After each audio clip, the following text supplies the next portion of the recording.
गोदूताई विडी घरकुल परिसरातील विहिरीत उडी मारून कामगाराची आत्महत्या. घरात पत्नीसोबत भांडण झाल्याने रागाच्या भरात एका लूम कामगाराने विहिरीत उडी मारून आत्महत्या केली आहे. ही घटना गोदूताई विडी घरकुल येथे शनिवारी दुपारच्या सुमारास उघडकीस आली.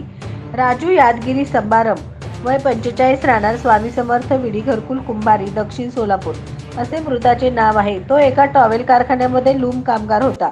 गुरुवारी रात्री पत्नीसोबत काही कारणाने कडाक्याचे भांडण करून घरामधून निघून गेले होते. रात्री उशिरापर्यंत घरी परत न आल्याने घरच्यांनी त्यांचा सर्वत्र शोध घेतला. त्यानंतर दुसऱ्या दिवशी घरच्यांना विहिरीत पडल्याचा संशय आल्याने त्यांनी अग्निशामक दलास ही कल्पना दिली. तेव्हा अग्निशामक दलाने शुक्रवारी विहिरीमध्ये शोध घेतला, मात्र राजू यांचा मृतदेह आढळून आला नाही. मात्र शनिवारी दुपारी 12 वाजेच्या सुमारास राजू यांचा मृतदेह पाण्यावर तरंगताना आढळून आला. ही खबर वळसंग पोलिसांना देण्यात आली.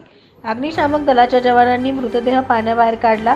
पोलीस नाईक RD बनकर यांनी तो मृतदेह सिव्हिलमध्ये दाखल केला आहे.